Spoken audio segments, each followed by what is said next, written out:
We were fortunate to get a chance to help a wonderful customer put up his 40 by 60. And we got some great footage to put some high quality videos together covering all aspects of a basic building. Over the course of the next few months, we'll be diving in step by step, covering it all. Hanging the heavy beams, to the girts and the purlins, the trims, insulation, it will all be here. We won't be covering complex features like overhangs, hipped roofs, valleys, higher insulation, and so on, because this building just didn't have it, and also because those things are so building specific, it's really hard to make a one-size-fits-all video on those complexity features. But what we're going to cover here, pretty much every great Western building has. It's also my hope to put this all together in a series of 3 to 5 minute long videos in a step-by-step format. For this job, because it's a few states away, we weren't able to be part of making sure the bolt pattern was correct prior to the concrete pour. Fortunately, I was able to speak to the customer and his concrete contractor before they poured to answer all of their last minute questions. And because this contractor was so experienced, we showed up to one of the nicer pads I've been able to work on. We still had to check everything before we hung any steel, and this is how we did it. We started by grabbing a tape reel and checked that the slab was square and that each width and length of the building were correct. Checking the length is as easy as it sounds.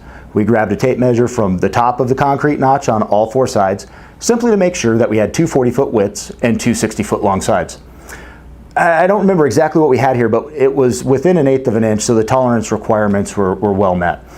The corner to corner measurement will tell you if you're working with a square slab.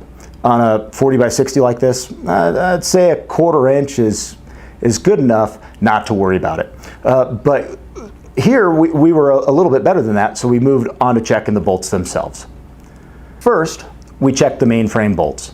This is where the main clear span frames bolt down to the concrete. The base spacing on this building is 20 foot, which along with 25 foot is pretty typical for our buildings. But your building may have a different setup, 22.5 feet, 27 foot, or whatever, based on your specific building length versus the base spacing. 60-foot long buildings will almost always have 20-foot bays, and a 75-foot building will almost always have 25-foot bays. But a 100-footer could have 20 or 25, or a mix. Anyways, for this building with 20-foot bays, we wanted to make sure that the center of the bolt pattern, or the web of the I-beam, was exactly 20 foot from the end of the slab, and also 20 foot between each other.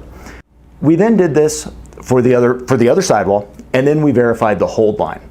The hold line is the distance, usually from the innermost set of bolts, from one sidewall frame to the other. Large complex buildings can have multiple hold lines, so just be sure to review the plans carefully. Once the main frame bolts were verified, it was time to check the end walls. I like to measure from one sidewall, do some math, and then recheck from the other side, similar to how we measured the patterns on the sidewalls. For this process, your plans are absolutely necessary. End wall columns and jambs are, usually C, sometimes there are I-beams, but they're almost always a C channel, and we measure to the web of the column, and then we either add or deduct the bolt offset to get the center lines for those bolts. C's either face inwards or outwards, we call it towing in or towing out, and the bolts, generally speaking, are 1 3/4 inches from the web or the tall part of the C. Knowing that the slab was the correct width, this measurement was easy. Of course, we still cross-checked from the other sidewall as well, and then we did it on the opposite end wall. The appropriate method, should the end wall's length not be within tolerance, say it's 40 foot 2 inches, 40 foot 1 inches, or it's just out of tolerance, check the measurements between each column or each set of bolts to each other. If the wall is not within tolerance, the method is to check the dimensions between the patterns or the bolts, and then decide on any corrective action. This is some tough math, so if you wind up in this situation, give us a call so we can outline the process and help you troubleshoot. If your end wall concrete is exactly what it should be, there's no reason to do it this way. There's just too much room for error with the tape measure. There's what I call the dumb end of the tape measure, the end. But when doing it this way, the smarter person really should hold the end of the tape. The end of the tape measure slides back and forth a little bit to account for the thickness of the hook. It's hard to make sure that the hook is positioned correctly when you're kind of holding it there. So it may make some sense to actually hold the tape measure at the 1 foot mark so you don't have to worry about the hook and then just subtract that foot off later. Of course, on this job, the measurements were correct, so we moved on to checking the bolts themselves. On the mainframe column anchor bolts, we have 3/4 inch bolts here. They're almost always 3/4 of an inch. Sometimes on bigger buildings they could be an inch. And those bolts are on both sides of the column wed. They're 3 inches apart, but we show them on the plans 1.5 inches from the center of the web of the column. So 1.5 inches plus 1.5 inches is 3 inches. 20 foot minus 1.5 inches is 19 foot 10.5 inches, and 20 plus 1.5 is 20 foot 1.5 inches.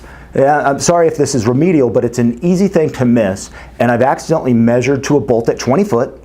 That was misplaced. I just saw 20 foot, and not noticing it's actually 1.5 inches out of whack. It can cause some problems later. So keep in mind that we're measuring to the center of the bolt and not to the edge of the bolts. Once the bolt placement has been verified, we can check the elevation of each of the column pads. And if those check out, it's time to start hanging some steel. If corrective action needs to be taken, we've got a video right here to cover most of the basic fixes and problems. I'm trying to keep these things short, so I'll cover bolt elevations in the next video. I'm actually going to record it right now, so if you're watching this video, that video should also be uploaded. So thanks for taking some time with me, and I hope that you find this helpful. If you have any questions that we haven't covered in this and the other videos, give us a call. We're always happy to help. And also, even if it isn't a great Western building. Anyways, build great. I'll see you in the next video.